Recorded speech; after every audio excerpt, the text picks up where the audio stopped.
In finance, every instrument has a price or a value. It is the very thing that makes it tradable. Now, there must be a way to determine the value too, right? And that is why, in this chapter, we are going to look into the formula of calculating value of fixed income instruments. This is what the formula for the calculation of a bond's value looks like.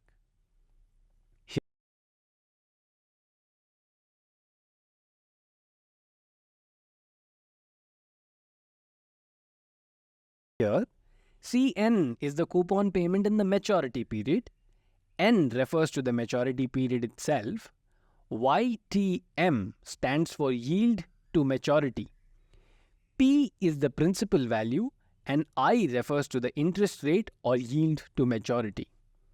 Don't worry, we are not going to turn this tutorial into a technical one by diving deep into this formula.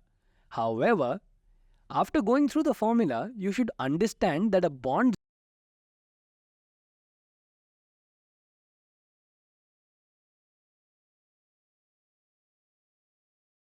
value that we see depends on the interest rate and the time period.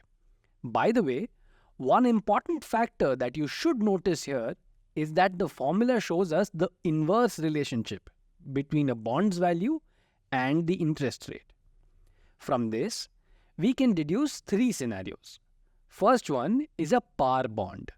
A bond is considered a par bond when its coupon rate is equal to its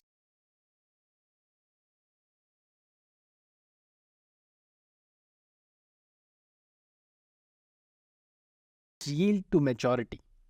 In this case, the bond is sold at its face value. Second scenario is a discount bond. If the bond's coupon rate is lower than its yield to maturity, it is classified as a discount bond. These bonds are sold at prices below their face value. The final scenario is a premium bond. When the bond's coupon rate is higher than its yield to maturity,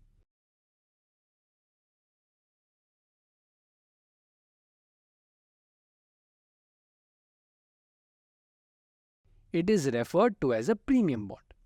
These bonds are sold at prices higher than their face value.